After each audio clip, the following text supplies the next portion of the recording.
அண்ணா எல்லா பதவியும் வெங்காய பதவி தான். என்ன காரணம்னா வெங்காயத்தை உரிக்க ஒன்றுமே இருக்காது. அடிப்படையில் எல்லோரும் தொண்டர்கள் தான். அந்த பதவிக்கு கௌரவங்கிறது நீங்கள் ஒரு சேரை போட்டு அதுக்கு ஒரு அலங்காரம் பண்ணி அது தேவையில்லை என்று எப்போதும் நான் சொல்கிறேன். வெங்காய பதவி இன்னைக்கு சொல்ல எப்போதும் சொல்கிறது தான். வெங்காயத்தை உரிக்க உள்ள எதுவுமே இருக்காது. அதான் பதவி. அந்த பதவிக்காக நாம் ஒரு விஷயத்தை தொத்திக்கிட்டு இருக்க முடியாதுங்கண்ணா. எல்லோருக்கும் அதான் சொல்கிறேன். இன்றைக்கி அமைச்சர்னு அவங்க நீங்கள் அண்ணன் சொல்கிறாங்க, அமைச்சர் சொன்னாங்க, அது ஒரு வெங்காய பதவி. எத்தனை நாளைக்கு அது இருக்க போகுது? வெங்காயத்தை உரிக்கிற மாதிரி நாளைக்கு காலையில் ஒன்றும் இல்லாமல் போகும். அடிப்படையில் நாம் எல்லோரும் தனி மனிதர்கள் தான். பொறுப்பு வரும், பொறுப்பு போகும். பதவியில் இருக்கீங்க, அதுக்காக இது மாதிரி நடந்துக்குங்க அப்படிங்கிற கருத்தில் எனக்கு உடன்பாடு இல்லை, ஏற்புடையது இல்லைங்க. அதே போல் அண்ணாமலை அவர் நேற்று பேசும்போது மயிறு அப்படிங்கிற வார்த்தை ரொம்ப தாழ்ந்த வார்த்தையாக எல்லாருமே பேசிட்டு, நான் அதை தாழ்ந்த வார்த்தையாக பார்க்கலைங்கண்ணா. அது ஒரு வழக்க சொல்லாக, வழக்கத்திலே, கோபத்திலே, ஒரு ஆற்றாமையிலே, சமுதாயத்தின் மீது ஒரு மக்களுக்கு இதெல்லாம் நடக்குதுன்னு நீங்கள் அவங்கள்ட்ட எடுத்து சொல்லும் பொழுது இதெல்லாம் சாதாரணமாக பயன்படுத்தக்கூடிய வார்த்தைகள். அதில் எந்த தவறையும் நான் பார்க்கவில்லைங்கண்ணா.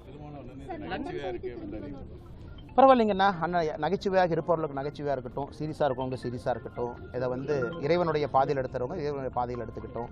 நாங்கள் யாரையும் எங்கள் பாதைக்கு வாங்க திருமாவளவன் நான் சொல்லவே இல்லையாங்கண்ணா. நாங்கள் இப்படி என்று சொல்லுகின்றோம், அவ்வளோதான்.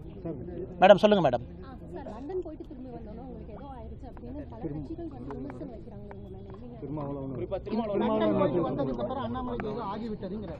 இன்னும் கொஞ்சம் நல்லவனாக இருக்குன்னு நினைக்கிறேன் சார். லண்டன் பயணத்துக்கு பிறகு இன்னும் கொஞ்சம் என்னுடைய பாதை தெளிவாக ஆரம்பித்திருக்கிறது. என்ன செய்ய வேண்டும் என்கின்ற உறுதித்தன்மை அதிகரித்திருக்கிறது. குறிப்பாக அந்த பிரேக் எடுத்து படிச்சுட்டு வந்த பிறகு ஒரு அரசியலை தூரமாக இருந்து பார்க்கும் பொழுது நிறைய புரிதல் கிடைத்திருக்கிறதா தான் நான் பார்க்குறேங்கன்னா. வேறு எதுவும் நான் பார்க்கலீங்க. ஆனால் இது ஆன்மீக அரசியல் அப்படின்லாம் எப்பவுமே நம்மளது ஆன்மீக அரசியல் தாங்கண்ணா. நான் இந்த விரதம் இருக்கிற நேரத்தில் சர்ச்சுக்கும் போவேன், மாஸ்க்குக்கும் போவேன், நேற்று குருதுவாராக்கும் போனேன். நேற்று செருப்பு கழட்டின உடனே முதல்ல நான் போனது சர்ச்சுக்கு, ஃபாதருக்கு கிறிஸ்மஸ் வாழ்த்து சொன்ன போனேன். இரண்டாவது நான் போனது குருதுவாரா. மூன்றாவது நான் போனது சாய்பாபா கோயில். எப்பொழுதுமே நான் அப்படித்தான். இவங்க பாரதிய ஜனதா கட்சியின் மீது அபாண்டமான சில விஷயங்களை பரப்பி வச்சிருக்கிறாங்க. நேற்று செருப்பு கழட்டினோடனே ஷூ கழட்டினோடனே நான் போனது சர்ச்சு தாங்கண்ணா. ஏன்னா ஸ்கெட்யூல் அது இருந்துச்சு. ஃபாதரை போய் பார்த்து கிறிஸ்மஸ் வாழ்த்துக்களை சொன்னேன். எல்லாமே ஆன்மீக அரசியலாக தான் பார்க்குறோம். நன்றிங்க. உங்கள் செயல்கள் சமூக வலைதளத்தில் கடுமையாக விமர்சிக்கப்படுது, அதை எப்படி பார்க்குறேன்? ஆனால் விமர்சனம் அதுக்கெல்லாம் இல்லை. பாராட்டுறது விமர்சனம் எல்லாம் நான் எப்பவுமே பார்க்குறது இல்லை. நான் சமூக வலைதளத்தில் போய் என்ன போடுறாங்கன்னு கேட்கறது இல்லை.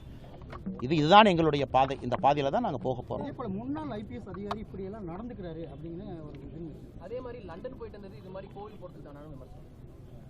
யாருங்கண்ணா கோயிலுக்கு போகிறது தப்பாங்கண்ணா? இல்லை லண்டன் போயிட்டு வந்ததுக்கப்புறம் பெசன்ட் நகர் சர்ச்சில் போய் 1.5 மணி நேரம் முழுமையாக கிறிஸ்மஸ் மாஸ் அட்டன் பண்ணேன், அது தப்பா?